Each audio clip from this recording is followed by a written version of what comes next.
29 जुलाई 2024 को university of science and technology Meghalaya में university grants commission UG के उद्योग से एक्ट 1956 सेक्शन 12B के तहत मान्यता मिलने पर छात्र छात्रा, शिक्षक शिक्षिका व कार्यकर्ताओं में उत्सव की माहौल देखने को मिली। इसके चलते हायर एजुकेशन के क्षेत्र में एक ऐतिहासिक सफलता संस्थान को मिली है।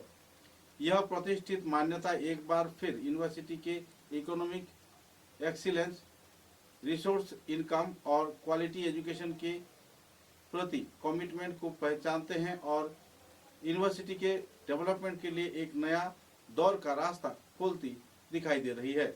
इस सफलता के चलते सभी स्तर के लोगों में खुशी की माहौल देखने को मिली। सूत्र के अनुसार प्रधानमंत्री के साथ एक विचार विमर्श पर्व भी आयोजित किया जा रहा है। सूत्र के अनुसार 2 व 3 अगस्त को यह कार्यक्रम आयोजित होगी। यूएसटीएम में प्रधानमंत्री नरेंद्र मोदी कई जाने माने छात्र छात्राओं से बातचीत करेंगे और देश के विभिन्न पहलुओं पर, युवा वर्ग के कई पहलुओं पर आलोकपात करेंगे। शिक्षा की कई विकासमूलक गतिविधियों के साथ जुड़कर छात्र छात्राओं से वे बातचीत करेंगे। प्रधानमंत्री के इस बातचीत की वार्तालाप के कार्यक्रम को लेकर छात्र छात्राओं में उमंग का माहौल है।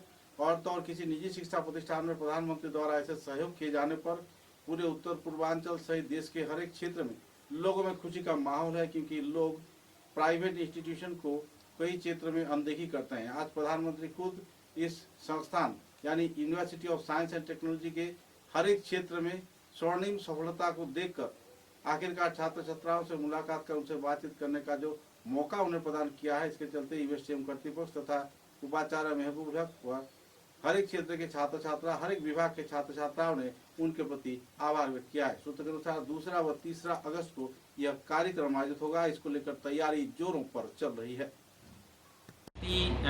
फर्स्ट साइकिल में नेक का A ग्रेड मिला है। NIRF रैंकिंग में हम लोग 150 to 200 जो रैंक है उसमें हम लोग NIRF रैंकिंग मिला हुआ है। और ये 12B स्टेटस के लिए हम लोग कई साल से कोशिश कर रहे थे और उसके वेरियस पैरामीटर्स के ऊपर वो देखते हैं। कुछ हम लोगों का कंप्लायंस था, वो हम लोगों ने कंप्लाई किया है और फॉर्चुनेटली हम लोगों को कल ये खुशखबरी आया है कि हम लोगों को 12B स्टेटस मिल गया है। ये 12B स्टेटस का सबसे बड़ा इम्पोर्टेंट बेनिफिट यही है कि यूनिवर्सिटी अपना बहुत सारा रिसर्च काम करने के लिए रिसर्च प्रपोजल वगैरह सबमिट कर सकते हैं, उसका सेंक्शन गवर्नमेंट ऑफ इंडिया दे सकता है 100%। सिमिलरली इंफ्रास्ट्रक्चर डेवलपमेंट करने के लिए, बिल्डिंग के लिए, अलग अलग फैसिलिटीज़, हॉस्टल के लिए भी हम लोग अभी एंटाइटल है अप्लाई करने के लिए। Otherwise in general private institution को वो सब फैसिलिटी नहीं मिलता है। बट ये हमारे लिए खुशखबरी है कि government of India specially university grant commission ने ये अकॉर्ड किया है और इससे हम लोग बहुत सारा फ़ायदा हम लोगों को मिलने वाला है। भविष्य निधि किसी भी यूनिवर्सिटी में रिसर्च का एनवायरनमेंट, रिसर्च का माहौल बनाना सबसे ज़्यादा ज़रूरी है। स्टूडेंट को उसमें से बहुत सारा आइडिया मिलता है, स्टूडेंट को बहुत सारा काइंड ऑफ इंस्पिरेशन मिलता है। तो रिसर्च में हम लोगों को स्टूडेंट जो है MSc जब पहुंचता है, MA में जब पहुंचता है, तो रिसर्च का माइंड का जो स्टूडेंट को इंस्टिगेट करना है, उसके लिए रिसर्च इंपॉर्टेंट है। दूसरा, इंफ्रास्ट्रक्चर, मान लीजिए किसी हॉस्टल का अगर हम लोगों को फंडिंग मिला है तो अभी हम लोग बैंक से लोन लेके उस बिल्डिंग को हम बनाते हैं, उसका चार्जेस बहुत ज़्यादा होता है। गवर्नमेंट ऑफ इंडिया अगर किसी इस टाइप का हम लोग प्रोजेक्ट में हेल्प करते हैं तो सर्टेनली उसका जो फीस स्ट्रक्चर है, हॉस्टल का फीस स्ट्रक्चर है, ऑटोमेटिकली रिड्यूस हो जाएगा। So hopefully in the coming days हम लोग जब पता चलेगा कि हम लोग कुछ बेनिफिट है इस टाइप के, हमारे बहुत सारे पुअर स्टूडेंट बेचारा हम लोग अगर फ्री में भी एडमिशन देते हैं तो बच्चा हॉस्टल में रहने के लिए उसके पास पैसा नहीं होता है। तो हम लोग ये सब सारे चीज़ हम प्रेजेंट करेंगे गवर्नमेंट ऑफ इंडिया के अलग अलग डिपार्टमेंट में, मिनिस्ट्री ऑफ सोशल जस्टिस जहाँ ट्राइबल हॉस्टल मिलता है। सो इस टाइप का जब हम प्रपोजल देंगे होपफुली गवर्नमेंट ऑफ इंडिया, चूँकि हमारे यूनिवर्सिटी एक ऐसी यूनिक यूनिवर्सिटी है, पूरे नॉर्थ ईस्ट में ऐसी कोई यूनिवर्सिटी है जिसमें 8 स्टेट के बच्चे पढ़ते हैं। हमारा यूएसटीएम में एक ऐसी यूनिवर्सिटी है जो 8 स्टेट के बच्चे प्रोपोर्शनेटली यहाँ पढ़ते रहते हैं और लड़कियों का नंबर ज़्यादा है, लेडीज़ फैकल्टी का नंबर ज़्यादा है। सो हमारे बहुत सारे ब्यूटीज़ है हमारे यूनिवर्सिटी में।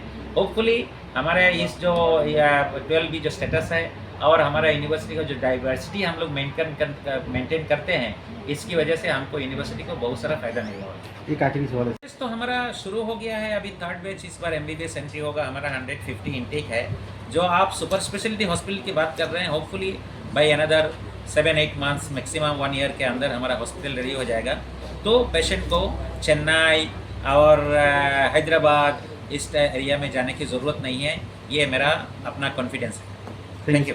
है वो सबको पता है, और न्यू एजुकेशन पॉलिसी ने स्किल के ऊपर ज़्यादा इंपॉर्टेंस दिया है।